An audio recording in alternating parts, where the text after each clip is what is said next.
Hello, I'm McKenna, and today I'm going to be talking to you about cartoons! Because everyone loves cartoons! But most modern cartoons are not as good compared to the old ones.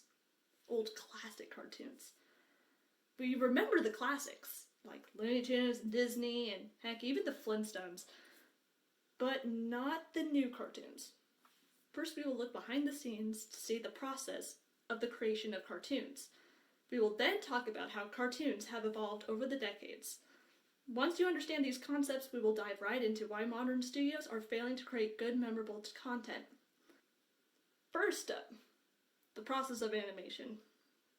The number one thing, the first step of creating anything is coming up with the idea, I'm going to be honest. You need to develop a plot for the cartoon. What's the goal? Why are they doing this? According to the article Story Structure, Why It's Important, published August 20th, 2015 by Michael Dellert, stories are fragmented pieces that need to be glued together by structure for the audience to understand what is happening.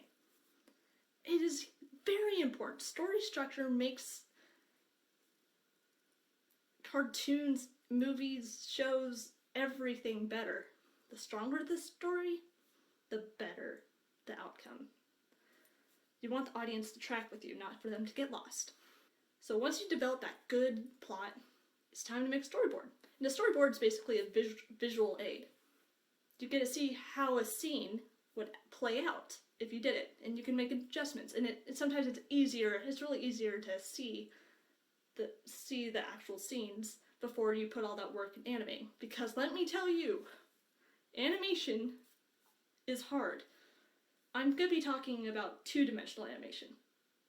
Two-dimensional as in hand-drawn. I actually have an example here of it. But basically, animation is similar drawings with minor differences to show movement at a very fast speed. So here, there's an example of that. This is my character, Skeptil. See, he's got to come from here, and the drawing's got to here. And if I had like 30 more of these, he would be running. He'd be going places. Yeah, you better have a good storyboard and plot before animating it, because you need 24 of these to make 1 second. Yikes. 24 pictures per second. It's a lot of time, a lot of work. Now that we've looked behind the scenes, let's look at how cartoons' humor has evolved over the years. So in the article, The Evolution of Animated Comedy, February 6th, 2012, by Martin Goodman, Disney started this whole thing. Sure, there were cartoons before Disney, but Disney kind of just took it and got the ball rolling and now owns everything. So in the 1920s, when Disney first started, all cartoons were silent. They were black and white, but Disney was the first to put sound to their characters. It was all two-dimensional drawings, so hand-drawn, everything. And since there was no actual dialogue, the characters did not speak. So they relied on physical comedy, or ethnic humor. Audience is rooted for the underdog. That's what Disney found out. The little guy versus the big brute. Mickey Mouse versus Big Pete. And over time, Disney's found that audiences enjoyed more consistent characters. Instead of seeing a new face every time, we all know Mickey Mouse. By the 1940s, the humor became more sophisticated. As well, with the evolution of cartoons, they started putting music to cartoons to make it better. Just to make it more enjoyable and so you're not completely lost or bored. Goodman says that chase cartoons started to appear. It started taking to popularity, as in the Roadrunner and Wile E. Coyote and Tom and Jerry.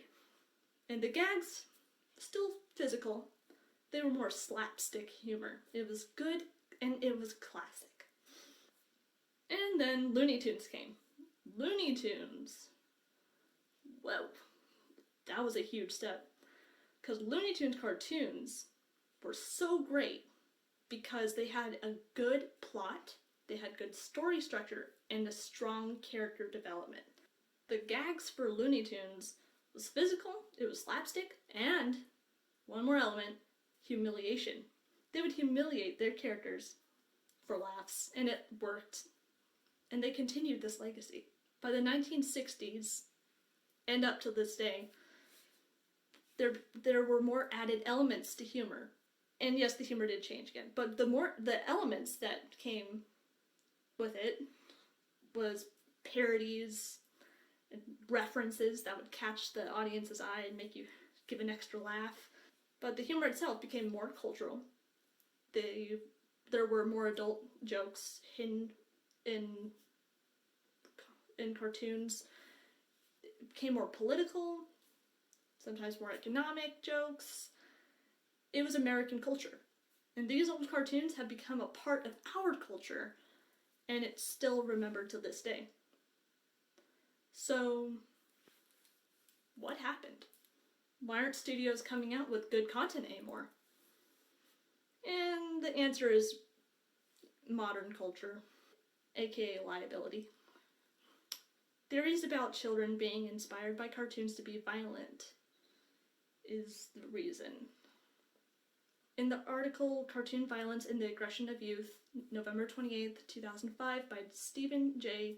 Kirsch, he explains how cartoon violence can mislead children into misunderstanding the consequences of physical actions. He describes how a child's thought process of what is considered dangerous in real life is altered by the misconceptions of cartoons. Because if the cartoon character does it, that makes it okay. Nothing was harmed, everyone's fine.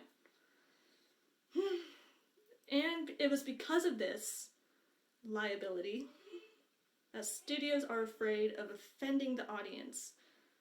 The goal is to make them as happy in every way possible.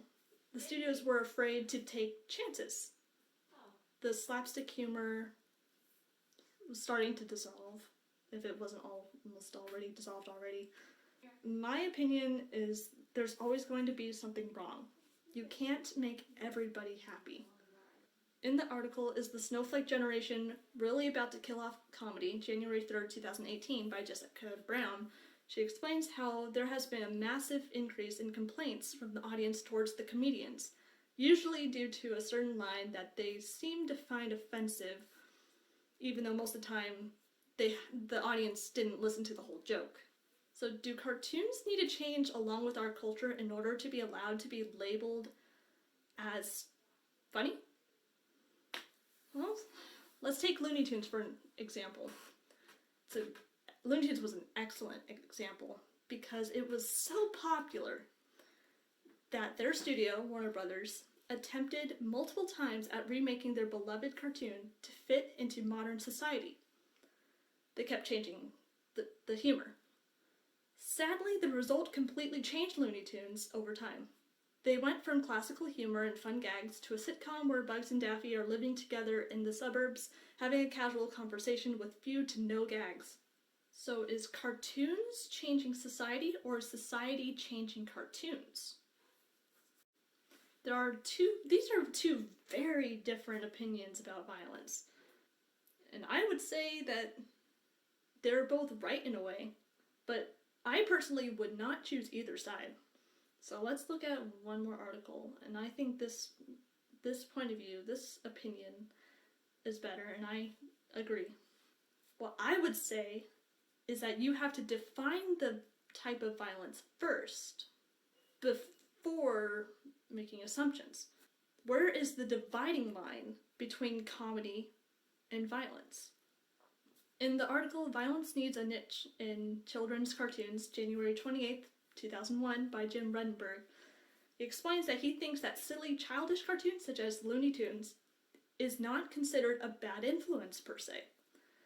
However, cartoons such as Batman Beyond is much more of a bad influence for kids because of its vivid fight scenes and dark setting. An example would be when Batman was strangling a man to death on screen. There's a huge difference there. There's a huge difference between a gag and a brutal attack scene. And you can see the dividing line right in there. It's an imaginary dividing line. So to wrap it up, we looked at behind the scenes of how animation is made. We looked at the history of humor and animation and cartoons over the decades. And we discussed why studios are afraid to show violence in modern day cartoons because we have become an overstimulated society. And in the end, you need to define your definition of violence before making assumptions and accusations. Now, go watch some classic Looney Tunes. It's quarantine. Well, I mean, what else are you gonna do?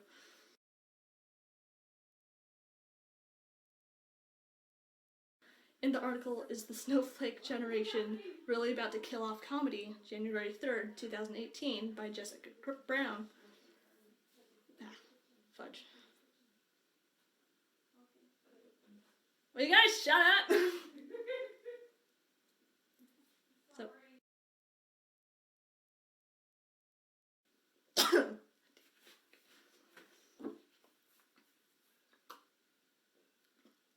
Ranting.